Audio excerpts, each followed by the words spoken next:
I intentionally picked up the corruption in the banking sector, where huge banks were embezzled. Only one bank, which is Meshprom Bank, is $3 billion just taken out from the clients inside the country and moved out through 200 loans to offshore companies controlled by a New Zealand trust. Now the guy's in France. He bought a paper in France, François. Why would Sarkozy let him buy a paper? I mean, in every country they do protect. I was through this process. It's a highly complicated thing. You are being checked with your sources of funds. I mean, whether there's any danger coming to the free media. How would Sarkozy would allow the guy to launder money for a newspaper which has been closed, by the way? Why does corruption happen?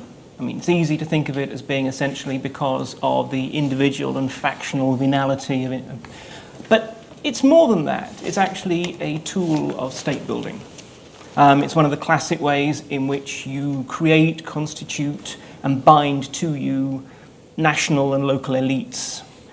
And particularly in the context of Russia, it's been used through the 1990s and since in a process of effectively state rebuilding after the sort of anarchy that followed the collapse of the Soviet Union.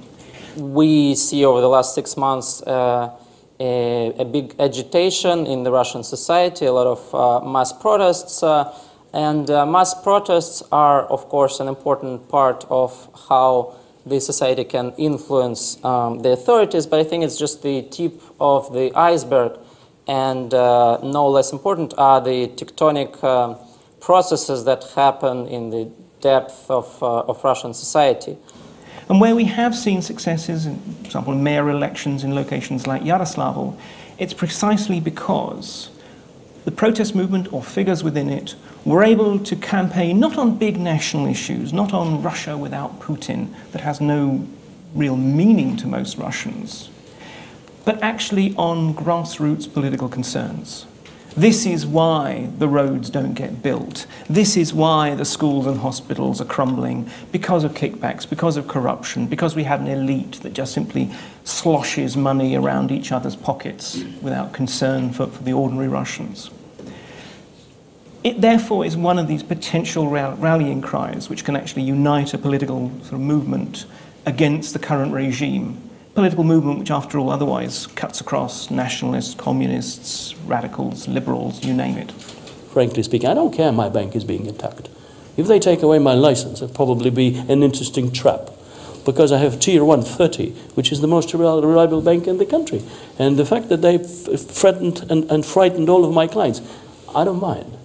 I have a more important stake in actually continuing the investigations in the banking sector, and I do count on support from the government. Well, I may be mistaken.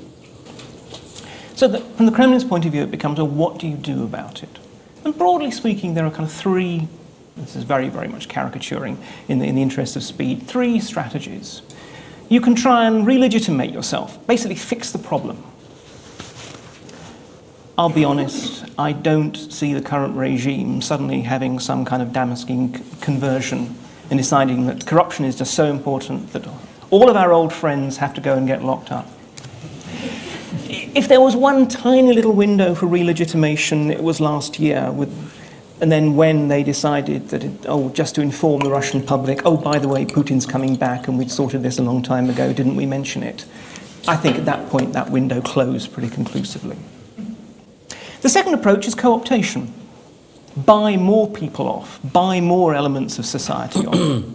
Maybe once upon a time that would have been possible, but again, the money isn't there. If you are going to continue to pay off the elites who you currently are and try and find new people whom you can reconcile, that's going to take a lot of money.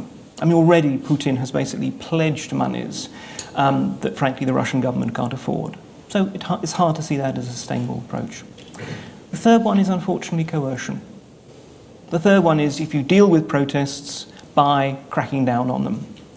And maybe you will then have an anti-corruption dimension to it. I wouldn't be surprised if we soon see a whole slew of new arrests and trials. However, it will probably be, conveniently enough, individuals who happen to be out of favour with the current regime. I mean, this is the great thing about a system in which corruption is so endemic. Most people will have skeletons in the closet. You just decide whose closets you're going to rummage through. We realize that this regime will not go away by itself. So our strategy consists of two parts. One is creating points of stress for the system so that people and the business and the political elite, which is intertwined in Russia, is compelled to change, and we do it on several fronts. One is mass protests, another is investigating and making public the specific cases of corruption in the government. Another one is trying to organize this popular unrest in some sort of organization, possibly a party at some later stage. And another part of our strategy is providing people with a reasonable, good alternative so that they would have an answer to the question, if not Putin, then who? Unfortunately, I believe the regime, on the one hand, cannot afford to give up on corruption, and at the second, cannot afford to allow the protest movement to continue to use the campaign against corruption as its rallying cry, is certainly in the short term, I think it's unfortunately presaging a fair amount of trouble, a fair amount of, well, repression in Russia. But, and this is said from the point of view of someone who lives a long, long way away and therefore doesn't have to worry about actually living through it, and there's always that discomfort. But nonetheless, in the long term, from this turmoil, I think very positive developments will take place for Russia.